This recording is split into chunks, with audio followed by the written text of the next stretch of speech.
the week before when I started to trim, it was like, oh, how dare you, blah, blah, blah. And I'm like, well, I don't know if the smartest people are selling. Maybe it makes sense to sell. So I started to trim, and I'm so glad that I did, because it was, 10 days ahead or a week ahead of all of this craziness. Now look at what's happening in the markets today. People are going massively risk off. There are almost 500 stocks that are off 30 or 40% in the last 30 days. Yeah. But the stock market is still basically at all-time highs. So think of that for a second. So everybody that thinks that the stock market is doing poorly is wrong. It is doing exceptionally well. It's just that the 400 stocks that people in Silicon Valley really care about have been getting kicked in the teeth. Yeah.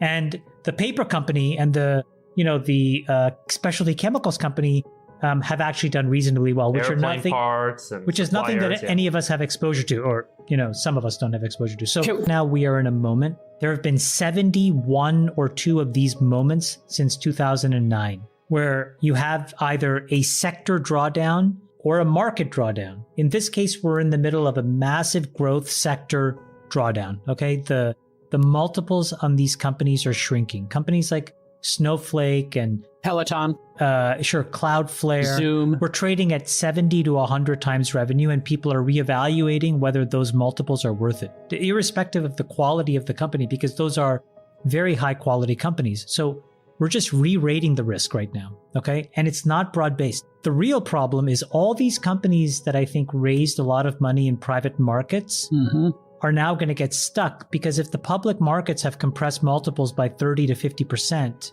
they are the ultimate buyer. The idea that you can wait and then go public later may not stand to reason, especially if inflation really keeps these multiples in check. And so all these private businesses, and then all of the ones that sort of were planning IPOs in the next 12 to 18 months, are probably in a little bit more of a challenging spot than they were before. And Chamath, I mean, and for all you guys, it seems to me that this time what's going on is a devaluation that doesn't have systemic risk attached to it. If these multiples all compress. We had this happen in 2018, because in 2018, it looked like there was going to be inflation. Powell, basically killed the market. He raised rates, and then it turned out he was completely wrong, and China was okay and everything was fine. And then the market just completely violently snapped back. Again, this is what I'm saying, which is it's too early to tell whether this is just a short-term opportunity for people who have made a lot of money to de-risk. And again, Satya Nadella just sold $300 million of stock. Wasn't it half his position? It was half of his position. Yeah, I mean, that to me was significant. Elon Musk sold, $10 billion. I've sold almost I think $600 or $700 million worth of stuff this year. Like, this is what I think smart market participants do. You don't just wait and just try to market the last tick. Is there a path to unwind it? Rich people not having their equities be worth as much, then maybe it trickles down. I don't, it's unprecedented, right? I think what happens in the stock market is absolutely irrelevant. It doesn't matter. I mean, we focus on it a lot, but, when we talk about the core structural economy, the stock market is a lagging indicator of a whole bunch of things. Sometimes it's cash flow. A lot of the times it's emotion. Money supply. I think that there's a much more important thing which we've talked about, which is that, we have said, and I have said, that coming out of the pandemic, we are moving the world back into a more decentralized place, right? The centralization was this just-in-time, single supply chain, single point of failure existence. And if you look inside of China, the thing that they want more than anything else is to become even more centralized, right? I don't know if you saw today, but there was an article in the Wall Street Journal about how China is going to create basically an overall holding company to own all the rare earths that are made inside of China, and then to apportion them out as they see fit. So the government will now control a critical element and supply chain into climate change. Okay. So basically, they're creating their own OPEC in a way, like their own version of. It's a very good way of saying it. Exactly. So So China is pushing more and more for centralization. So for example, myself and Fortress, we did this deal a year ago to bring this company public called MP Materials, and the whole idea was to start to build diversity in the supply chain, to build a decentralized supply of all kinds of things. In that case, it was around these rare earths, because we saw this thing happening in China, okay? The problem is those kinds of investments are very much few and far between. So the solution to fixing the core structural inflation we have is going to take a decade. It's going to take trillions of dollars of investment. And more than that, I think it's going to take an enormous amount of coordination between private and public participants. And I think that that's where this whole thing fails, which is why, I'm a little bit more concerned about it. And I think I've explained this to you, but look, we have massively underinvested in the level of infrastructure we need to support ourselves. Yeah. Before we continue, help us clicking that YouTube like button and subscribe now to our channel.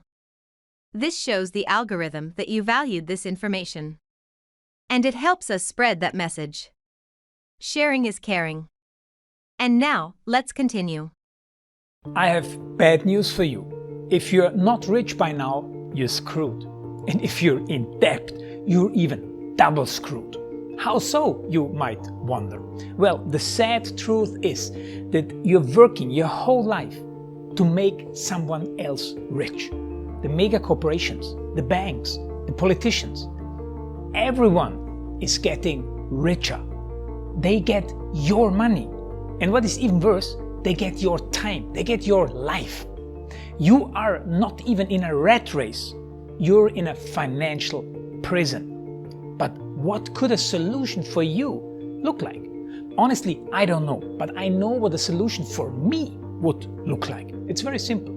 I use whatever money I have and I multiply it with 1,000. This could make my life much easier and probably yours as well. If you have $1,000 available and multiply this with 1,000, I believe that this could solve some financial issue for the one or the other. Of course, if you're ugly, you would have to multiply it with much more than 1,000. My name is Markus Dahn, and this is what I decided to do. I decided to 1000x my money. This is not a joke. I know what you may be thinking. What is this guy talking about? How should this work? This is not possible. Well, I made a detailed video where I laid out my plan. And some clever folks might even want to look at this plan and copy it and do exactly what I do. This is just a little hint on the side. You have two options. You leave, you forget what you have seen. You do whatever you're doing and you hope that somehow you get some other results. Good luck with that. Or you click the link below the video. You enter your email address because I'm not showing this to everybody. You at least watch my video on how I plan to 1000x my money. The choice is yours. Make the right choice. Join me. See what a different future you could have. See at least how I plan to do the 1000x. So click on the link below, enter your email address, and I see you on the other side. Your Markus Dahn.